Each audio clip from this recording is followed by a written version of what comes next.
do we truly believe that God is our provider? And I don't mean a provider as a backup. And I don't mean a provider as, well, maybe he'll provide the extras. And it forces us to decide, doesn't it? Do we believe in our own ability to grok, or do we believe in God's faithfulness to provide?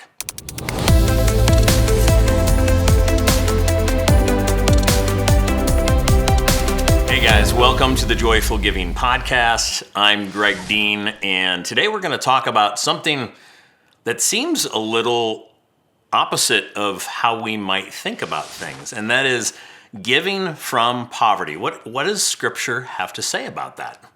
I say we just get right into it instead of pontificating and or guessing. Guys, if you're blessed by the Joyful Giving Podcast, please hit like and subscribe to the channel. It really does make a difference. As we read in Luke 21, 1 through 4, Jesus looked up and saw the rich putting their gifts into the offering box, and he saw a poor widow put in 2 small copper coins. And he said, "Truly, I tell you, this poor widow has put in more than all of them, for they all contributed out of their abundance. But she, out of her poverty, put in all she had to live on." That sounds nuts by worldly standards, doesn't it? She doesn't have anything. Well, what about tomorrow? What about later today? What about her 401k and her vacation she's planning on next summer? Our modern minds have a real hard time grasping that. But let's dig further into Scripture. That's just one example. In 2 Corinthians 8, 1 through 5, it says, "In a severe test of affliction, their abundance," referring to this particular church he's alluding to when speaking to the church in Corinth, "in this severe test of affliction, their abundance of joy and their extreme poverty have overflowed in a wealth of generosity on their part. They gave according to their means, as I can testify, and beyond their means, of their own accord, begging us earnestly for the favor of taking part in the relief of the saints. And this, not as we expected, but they gave themselves first to the Lord, and then by the will of God to us." Holy moly. Overflowing in a wealth of generosity on their part.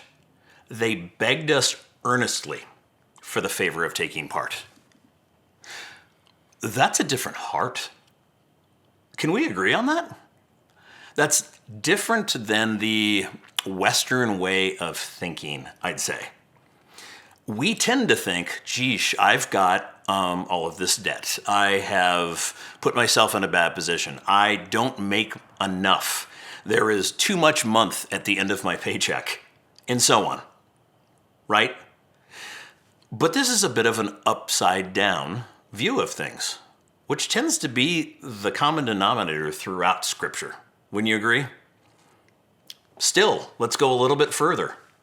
In 1 Kings 17, 8 through 16, the prophet Elijah actually instructs this widow in Zarephath to make him a small cake from the flour and the oil that she has. He promises that God will make the supply last until the drought ends. That's a huge step of faith. This cake represents a step of faith that she and her son will actually be provided for once she gives the very last of what she has. For God, for His glory, and to provide for the least of these. What results? Well, we know, looking at it from after the fact, a miraculous, non-failing supply of food. Let's be honest with each other. There's a part of us, it could be a big part, it could be even a little part, that says, I don't know about that. That sounds crazy. That doesn't sound logical. That doesn't sound like the wise thing to do. And aren't we called to be as wise as serpents while we're innocent as doves? Man, I think, like everything else, this comes down to faith. Do we truly believe that God is our provider? And I don't mean a provider as a backup. And I don't mean a provider as, well, maybe he'll provide the extras. No, he talks about giving food to the sparrows and clothing to the lilies. And how much more does he love us and will he provide for us? Right? It means giving from our weakest, least abundant, or most difficult places. That's truly sacrificial giving, isn't it? I think what he's trying to lead us to is past a line of discomfort, past a I know better, perhaps, than you do, God, past that line, over a hill that we can't necessarily see past, to show us that joy actually comes in stepping into these I don't know places, into these wow, what if places. And it forces us to decide, doesn't it? Do we believe in our own ability to grok, or do we believe in God's faithfulness to provide? Man, that's big.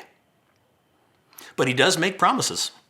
He makes promises that our joy will increase, that we will be content, that through the hardship we will have peace. And isn't that what we want?